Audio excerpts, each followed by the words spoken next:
غیر عبادت میں ریا، خالص دینوی امور جو کہ عبادت میں شمار نہیں ہوتے ہیں، اس میں ریاکاری حرام ہونے کے بارے میں کوئی واضح دلیل نہیں ہے، اس لیے فقہاء اعظام بھی اس کی حرمت کے متعلق فتویٰ نہیں دیتے، لیکن راہ احتیاط و نجات یہی ہے کہ اہل ایمان ریا کے تمام مراتب سے پرہیز کرتے ہیں، یہاں تک کہ دینوی امور مباح کاموں سے بھی اجتناب کرتے ہیں۔ ریاکاری کا سرچشمہ دنیا اور اس کی دولت اور عزت کی محبت ہے۔ دنیا اور مال، دنیا طلب کرنے کی مذموم عادت جب بھی پڑ جاتی ہے اور شدت اختیار کر لیتی ہے تو آہستہ آہستہ عبادت الہی میں ریاکاری سرایت کر جاتی ہے۔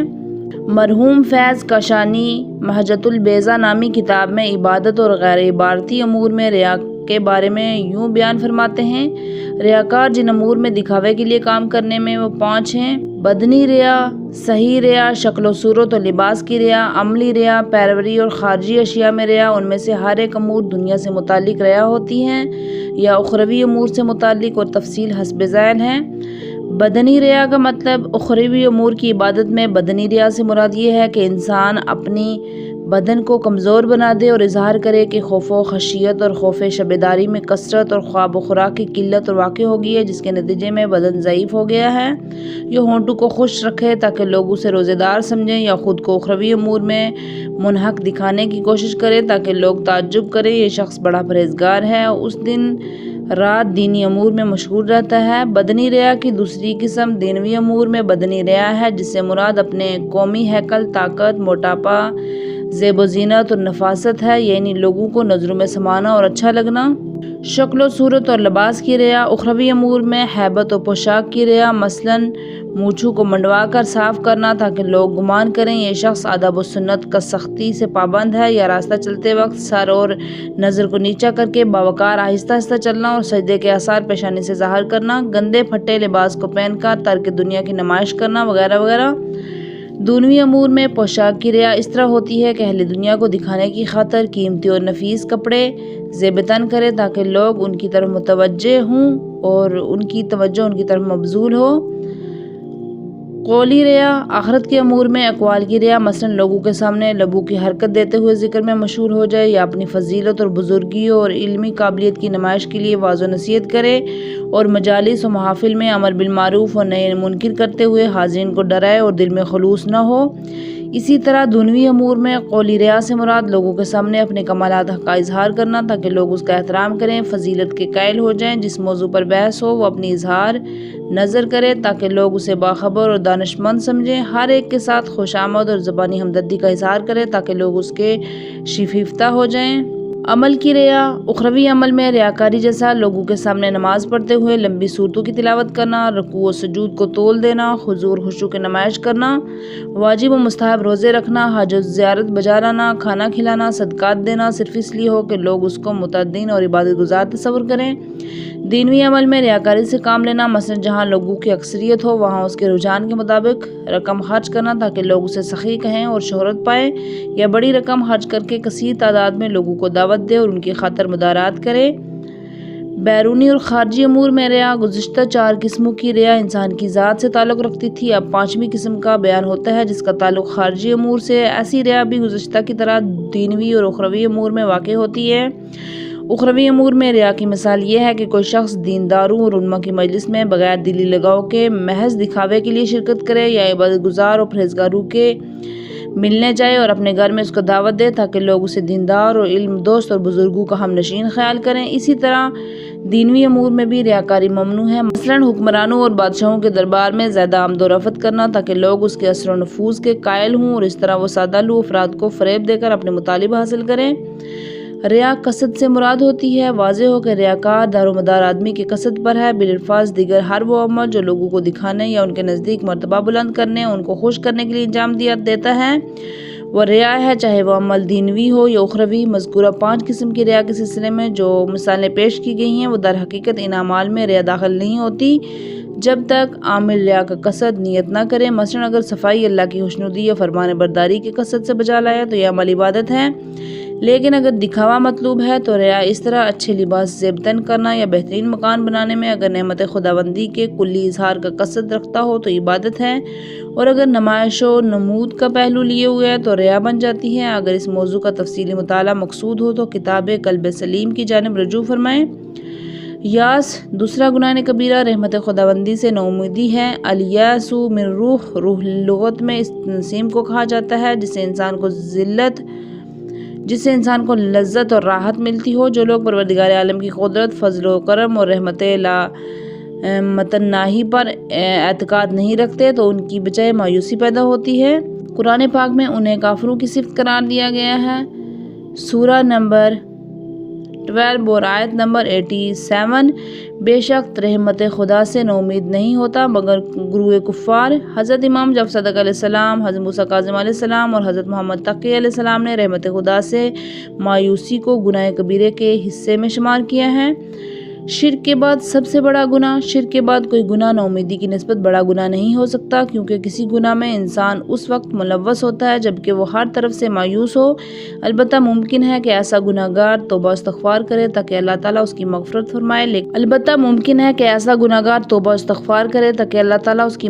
فرمائے، لیکن مایوس شخص مغفرت کے قابل اس لیے نہیں کہ وہ مغفرت اور بخشش پر بھروسہ نہیں رکھتا، چاہے جائے کہ وہ توبہ کرے اور قرب خداوندی کا طلبگار ہو جائے۔ مایوس جب اس سے آگے بڑھتا ہے تو سارے گناہوں میں لاپرواہی سے ملوث ہو جاتا ہے، یہاں تک کہ وہ کہتا ہے میں گناہ گار اور جہنمی ہوں، دنیا میں اپنی خواہشات پوری کروں گا۔ اس سے معلوم ہوا کہ یاس سب سے بڑا گناہ ہے، تو مناسب یہ ہے کہ اس گناہ کی تمام اقسام اور مایوسی کا علاج یہاں بیان کیا جائے تاکہ مومنین اس سے محفوظ رہیں۔ اسباب اور مسبب الاسباب۔ اللہ تعالیٰ نے اپنی قدرت کاملہ اور حکمت بالغہ سے دنیا و آخرت کے سوری و معنوی امور کے لیے علت و اسباب کی ضروری قرار دیا ہے، جیسے کہ سوری امور میں پیٹ بھرنے کے لیے اشیاء خوردنی کا استعمال، پیاس بجھانے کے لیے مشروبات لینا، بیماری کے لیے ڈاکٹر کی طرف رجوع کرنا اور دوا کھانا، ناداری و فقیری کے لیے کسب معیشت اور جد و جہد کرنا وغیرہ وغیرہ امور میں اسباب اور علل لازمی قرار دیے ہیں۔ اسی طرح معنوی امور میں سبب علت ضروری ہے، جیسا کہ گناہ گار شخص کو عذاب الہی سے نجات پانے کے لیے توبہ و ندامت اور ایمان ہے، مقام یقین پر فائز ہونے کے لیے معصوم کی پیروی اور تقوی کے مراتب طے کرنا، اخروی درجات حاصل کرنے کے لیے عمل میں اخلاص پیدا کرنا وغیرہ لازم ہے۔ چونکہ مخلوق کو وجود میں لانے کی اصلی غرض وغایت خالق کو پہچاننا ہے اور اس کی معرفت پیدا کرنا ہے، اور یہ اس وقت تک ممکن نہیں جب تک یقین کے ساتھ عقیدہ نہ ہو۔ خود اسباب و علل کا خالق بھی اللہ تعالیٰ ہے، کیونکہ اسباب اپنے آپ مستقبل طور پر اثر انداز ہونے کے قابل نہیں ہوتے جب تک کہا مسبب الاسباب اس میں تاثیر پیدا نہ کرے۔ اس لیے ظاہری اسباب پیدا ہونے سے انسان کو خوش نہ ہونے سے غمگین نہیں ہونا چاہیے۔ اگر خدا چاہے تو بغیر کسی سبب و علت کے معدوم غیر موجود چیز کو موجود حالت میں تبدیل کر سکتا ہے، اور وہ موجود کو معدوم کرنے پر بھی قادر ہے۔ اسباب پیدا ہونے پر انسان کی طبیعت خوش ہو جاتی ہے اور خدا کی قدرت پر مکمل بھروسہ کرتا ہے، اور اس کے برعکس اگر اسباب مفقود ہوں تو غمزدہ ہوتا ہے۔ اس خطا سے روکنے کے لیے قدرت کی طرف سے 2 حکمت عملی کار فرما ہیں۔ اول یہ کہ مصلحت کی بنا پر کبھی موجود اسباب و علل کو بیکار اور بے اثر بنا دیتا ہے تاکہ مومنین اسباب کو مستقل طور پر مؤثر سمجھ لیں، اور دوسرا یہ کہ کبھی کبھار جہاں کہیں سرے سے اسباب معدوم ہوں اپنی قدرت سے سبب پیدا کرنا ہے تاکہ اہل ایمان کسی حالت میں دل برداشتہ اور غمگین نہ ہو جائیں، اور اس مطلب کی وضاحت کے لیے چند مثالیں یہاں ذکر کی جاتی ہیں۔ پہلی مثال آگ نہیں جلاتی اور چاقو نہیں کاٹتا۔ حضرت ابراہیم علیہ السلام کو جلانے کے لیے بھڑکاتی ہوئی آتش نمرود کی حرارت کا اثر اس کے خالق نے سرے سے ختم کر دیا۔ کہتے ہیں کہ 3 میل دور کے فاصلے پر اڑنے والے پرندے فضا میں اڑ نہیں سکتے تھے، چنانچہ حضرت علیہ السلام کو دور سے آگ میں پھینک دیا تھا۔ آگ جلانے کی خاصیت رکھتی ہے، باوجود اس کے کہ قادر مطلق نے جلنے کا اثر اسے چھین لیا اور آگ سے خطاب کرتے ہوئے فرمایا یا نار کونی بردن و سلاما، اے آگ ٹھنڈی ہو جا، فوراً اس کی ضد سردی پیدا ہو گئی، یہاں تک کہ اس کے بعد سلامن کا حکم نہ دیتا تو اندیشہ تھا کہ شدت سردی سے حضرت ابراہیم علیہ السلام کی روح پاک کف سے انصری سے پرواز کر جاتی۔ اس طرح تیز چھری کا کام کاٹنا ہوتا ہے، مگر جب حضرت ابراہیم علیہ السلام نے اپنے بیٹے حضرت اسماعیل علیہ السلام کو ذبح کرنے کا ارادہ کیا، پروردگار عالم نے کاٹنے کے اثر کو ناکارہ بنا دیا۔ اس وقت آپ علیہ السلام نے چھری کو دور پھینک دیا، اس سے ایک بلند آواز ہوئی، خلیل اللہ مجھے کاٹنے کا حکم دیتا ہے اور رب جلیل مجھے روک لیتا ہے۔ دوسری مثال موسیٰ اور فرعون، جابر بادشاہوں اور با اثر حکام نے جن کے پاس اسباب دینوی اور فراوانی سے موجود تھے، انبیاء اور ائمہ خدا علیہ السلام اور مومنین کو قتل کرنے کے لیے اپنے اسباب اور علل کو بروئے کار لانے کے متواتر کوشش کی، مگر سبب علت کے خالق نے عین موقع پر ان کو ناکارہ بنا دیا۔ چنانچہ حضرت موسیٰ علیہ السلام اور فرعون کی داستان ابتدا سے انتہا تک اس دعوے کا ثبوت ہے۔ دیکھیے، ابتدا میں فرعون موسیٰ علیہ السلام کا نطفہ رحم مادر میں منقد ہونے سے روکنا چاہتا تھا، مگر خلاف توقع ٹھہر گیا اور موسیٰ علیہ السلام پیدا ہوئے۔ پھر انہیں قتل کرنے کی کوشش کی، باوجود قدرت توانائی کے اللہ تعالیٰ نے اس کے شاہانہ منصوبے کو کیسا خاک میں ملایا، چونکہ مشیت ازلی کے سامنے اسباب مادی اور معنوی نہیں رکھتے۔ چنانچہ حضرت موسیٰ علیہ السلام نے خود فرعون کے گھر میں اور اس کی گود میں پرورش پائی۔ آسیہ نے اپنے شوہر فرعون سے کہا، یہ بچہ تیری اور میری آنکھوں کی ٹھنڈک ہوگا۔ تیسری مثال ابرہہ کا حملہ اور کعبے کا خراب ہونا۔ جس سال حضرت خاتم الانبیاء صلی اللہ علیہ وآلہ وسلم پیدا ہوئے، بادشاہ نجاشی کی طرف سے ہاتھی سوار فوجیوں اور باری جمعیت کا لشکر ہر قسم کے ہتھیاروں سے مسلح ہو کر خانہ خدا کو تباہ کرنے کے قصد سے ابرہہ نامی شخص کی سرگردی میں مکہ کی جانب روانہ ہوئے۔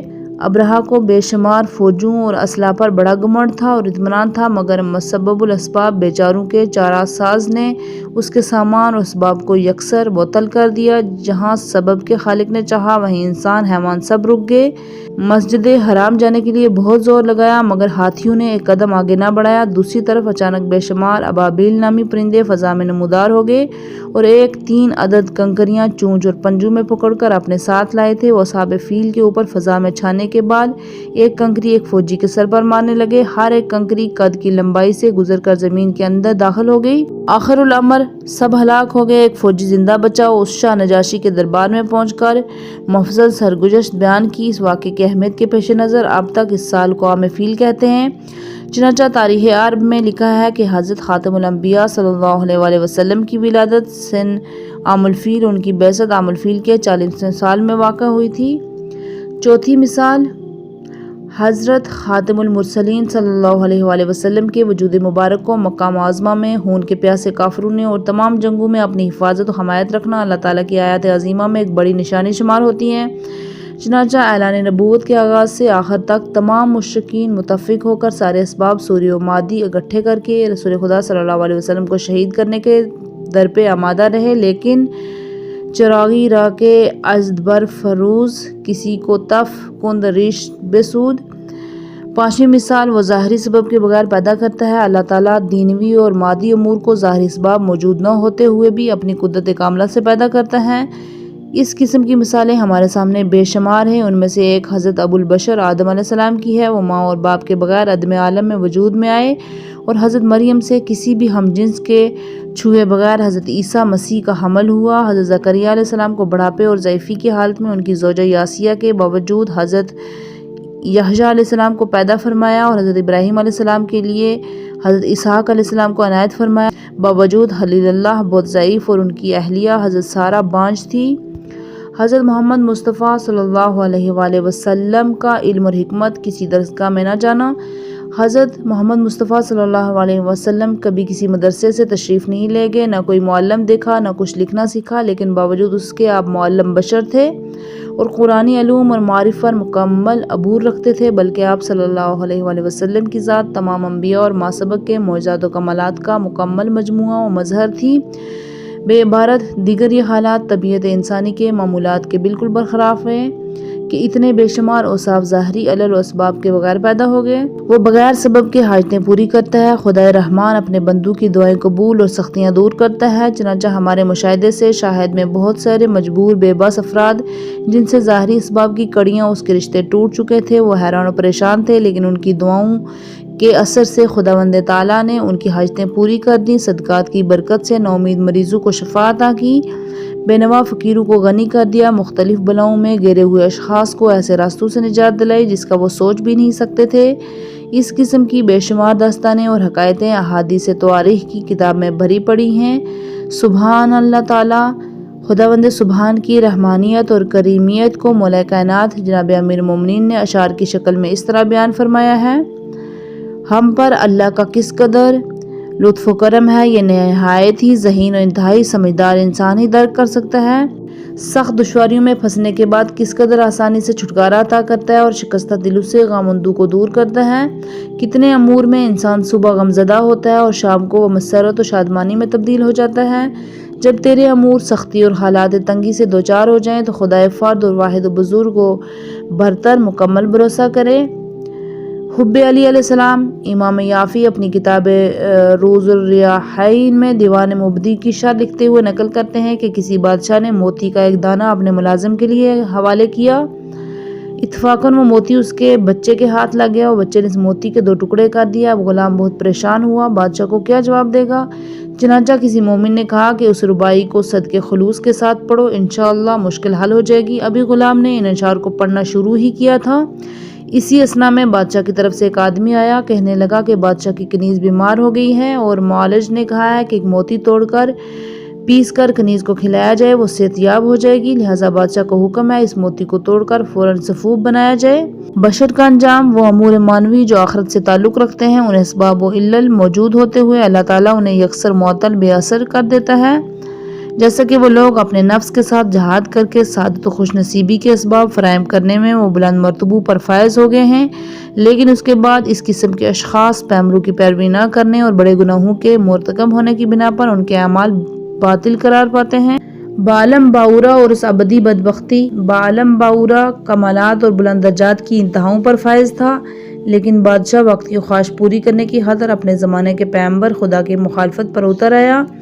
وہ نفسانی خواہشات کے جال میں پھنس گیا اور جہنم کے 7ویں طبقے اسفل سافلین میں ہمیشہ کے لیے گرفتار ہو گیا۔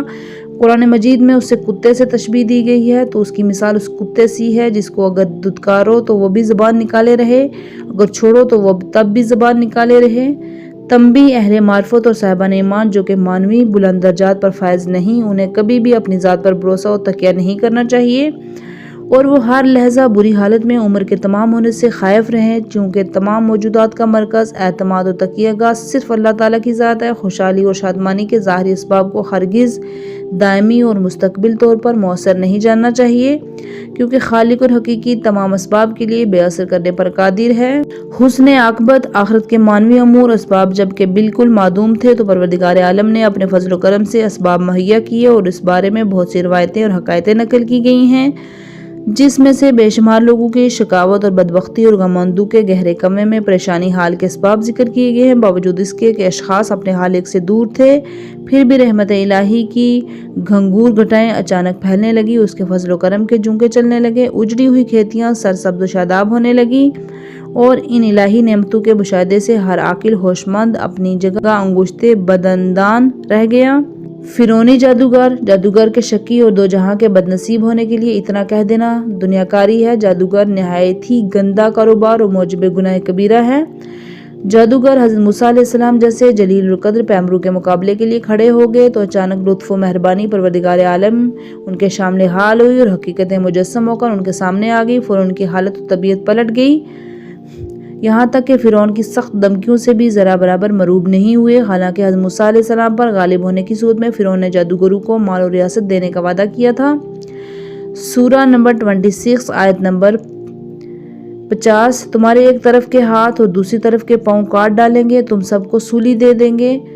وہ جواباً بولے، کچھ پرواہ نہیں، ہم کو تو بہرحال اپنے پروردگار کی طرف لوٹ کر جانا ہے۔ آسیہ ایک مومنہ خاتون تھی، اللہ تعالیٰ جسے چاہتا ہے معنوی اخروی معراج عطا کر دیتا ہے۔ حضرت آسیہ جو کہ فرعون کی بیوی تھی، نہایت عیش و عشرت سے زندگی گزار رہی تھی، دنیاوی نعمت و دولت سے مالا مال تھی، لیکن اچانک ان کا دل نور ایمان سے منور ہوا، اس حد تک کہ آپ کا دل مطمئن قوی ہو گیا کہ فرعون کی مسلسل اذیتوں اور گناہگو مصائب کے باوجود آپ کے پائے ثبات میں قطعاً کوئی لغزش نہیں آئی، اور نہایت پامردی سے آپ اپنے نظریہ قائم رہیں، اور آپ نے نہایت دلیری کے ساتھ پروردگار عالم اور حضرت موسیٰ علیہ السلام پر ایمان لانے کا اعلان کر دیا۔ جس وقت آپ کو شہید کیا جا رہا تھا، آپ آخری سانس لے رہی تھی، تو آپ نے اپنے خالق سے یہ دعا مانگی تھی۔ سورہ نمبر 26 آیت نمبر 11۔ اور خدا نے مومنین کی تسلی کے لیے فرعون کی بیوی آسیہ کی مثال بیان فرمائی ہے، جب اس نے دعا کی، پروردگار میرے لیے اپنے یہاں بیشت میں ایک گھر بنا، اور مجھے فرعون اور اس کی کارستانی سے نجات دے، اور مجھے ظالم گروہ سے نجات دے۔ اصحاب کہف جن کی تعداد 7 سال بتائی جاتی ہے، یہ لوگ دقیانوس بادشاہ کے وزیر اور رؤسائے مملکت تھے۔ دقیانوس کے دعوے خدا کی تائید اور حمایت کرتے تھے۔ دفتن ان کی آنکھیں کھل گئی، ان کے قلوب نور ایمان سے روشن ہونے لگے، انہیں دقیانوس کے باطل عقیدے کا احساس ہو گیا، چنانچہ دنیاوی اقتدار اور عزت و خواہشات نفسانی سے صرف نظر کرتے ہوئے شہر کو چھوڑ کر پہاڑوں اور جنگلوں کی طرف چلے گئے اور کسی غار میں روپوش ہو گئے۔ ان کے حالات سورہ مبارکہ کہف میں مفصل ذکر کیے گئے ہیں۔ قیامت تک ان کے نام و تاریخ عالم میں ثبت و محفوظ رہیں گے۔ موت سے پہلے بیدار رہا۔ بہت سے ایسے گناہگار دیکھنے میں آئے ہیں کہ گناہ کبیرہ میں ملوث ہو کر اس قدر شقی اور بدبخت ہو گئے تھے کہ ان کی راہ نجات کا تصور بھی نہیں کیا جا سکتا تھا، لیکن بے خبری میں اللہ تعالیٰ کا فضل و کرم ان کے شامل حال ہوا اور اپنے کیے ہوئے پر ایک دفعہ نادم ہو گئے اور توبہ استغفار کرنے لگے۔ آخرکار ان کی عاقبت بخیر خوبی انجام پائی اور روز قیامت خوش نصیب افراد کے ساتھ محشور ہوں گے۔